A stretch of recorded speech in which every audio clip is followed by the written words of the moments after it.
Good evening, everyone, and welcome to yet another screening of Movie Club. I'm your host and curator, Patrick Smith. Before we begin tonight's screening, I have some slightly upsetting news. One of our co-founders, Gavin Slay, has recently gone missing, and currently there's no evidence to figure out where he is. Save for this, but there's not really much to go on here.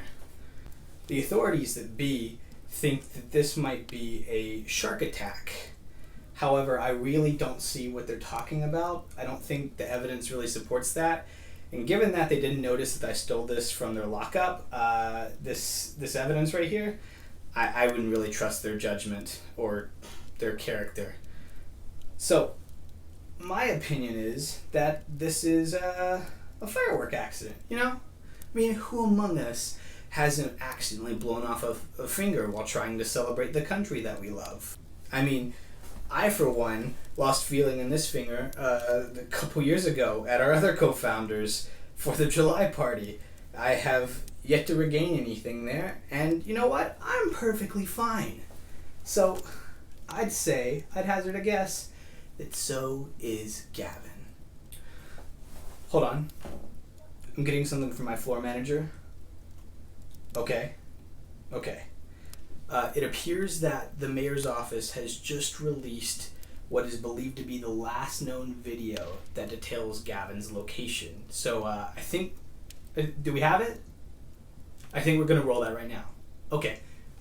Mike, take it away.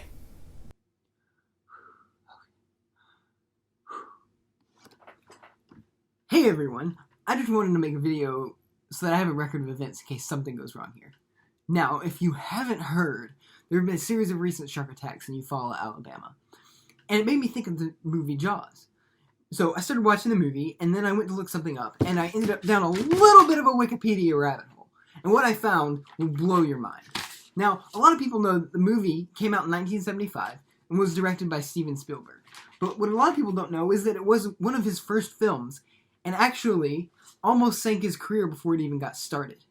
There were so many problems with production. For example, the boat that the team goes out on to hunt the shark actually sank with all the film on board. Luckily, back then they processed film in saline solution, so they didn't lose any of the film.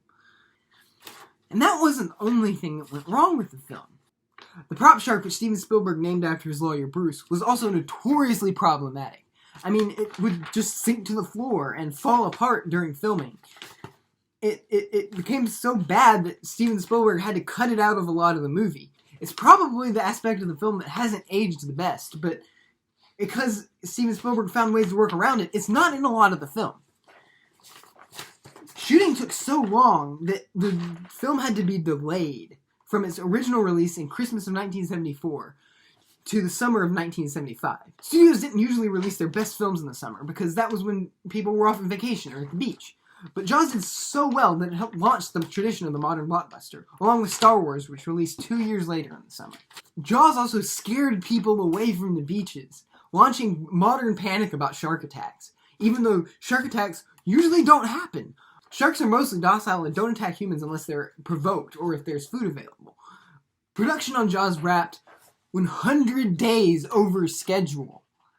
And Steven Spielberg was just done. He wouldn't film on water again. 2 years later, he released Close Encounters of the Third Kind, keeping true to his word. Okay, I have to go. I've stumbled on something here. See, the authorities say that these shark attacks aren't related. That they're not shark attacks. The shark attacks don't happen in freshwater. But I've done my research, and I know definitively that they are. This shark is real. And I know where to find it. So, I've got some friends, and we're gonna go hunt down this shark. Just like Chief Brody does in the movie. I never actually finished the film, but I'll get to it when I get back, I guess. It probably works out okay for our heroes in the end anyway. So I'm gonna go hunt a shark, and I'll see you later.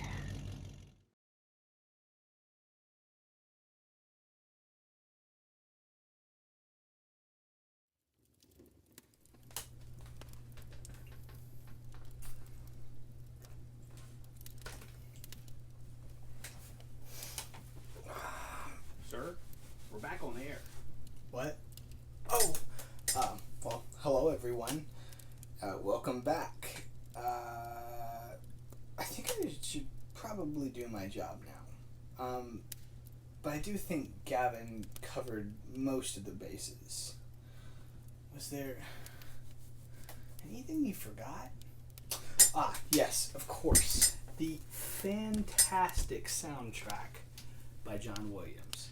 You cannot forget this. For as simple as its theme is, this is some of the most indelible music out there right now. It's one of John Williams' best pieces of work, and it's immediately iconic after 2 notes. Just 2 notes. And that tells you everything you need to know about this music. Not only is it full of adventure themes, it's also full of dread.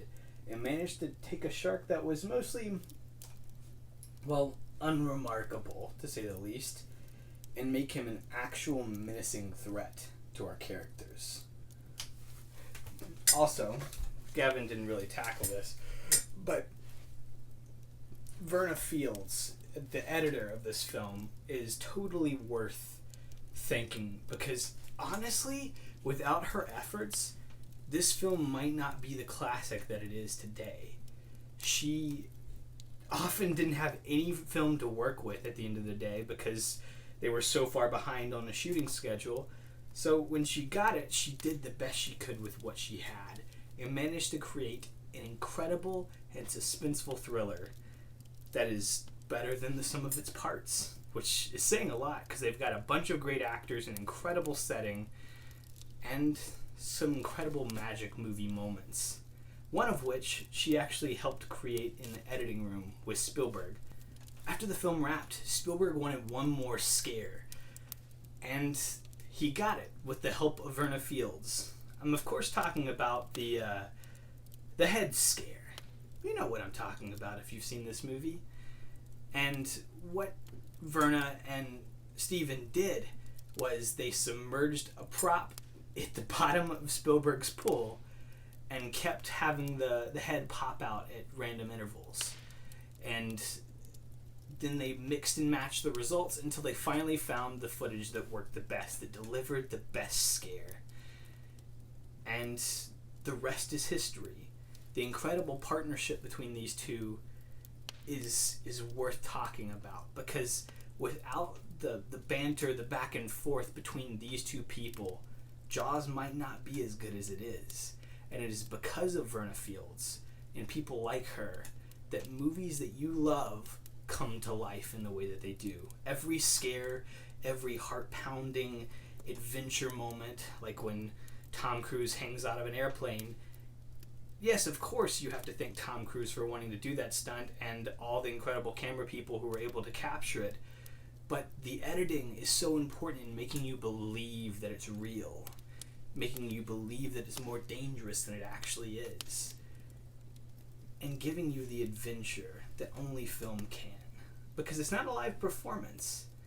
It's a performance on film that can be altered. And that is what makes this special. So without the work of editors and music composers everywhere, the films that you love wouldn't be the films that you love. There are moments of heart-pounding terror, and then you get a really good look at the shark and you're like, that shouldn't be scary, but for some reason it works. Thank the editing of Verna Fields, the incredible performances of the cast and the crew who managed to light a film that was mostly shot on water in the third act, who came together to create something special, along with John Williams' contributions, who create an alchemy that somehow is equally terrifying and heart-pounding and full of adventure. And without them, Steven Spielberg's Jaws from 1975 would not be the history-making movie that it is. It's sad that Gavin couldn't make it here tonight for our screening, because I'm sure that he would love this movie. And I'm sure that you will love it too.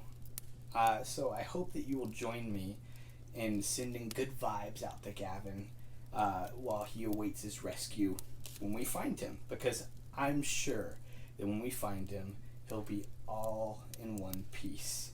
And we'll be there to lend him a hand to get back on his feet. So, without further ado, I am so excited to welcome you to yet another summer movie series screening, because tonight's film is terrifying and incredible. If you've never seen this film, you're in for a treat. So without further ado, here is the 1975 hit that started the whole blockbuster craze, Jaws.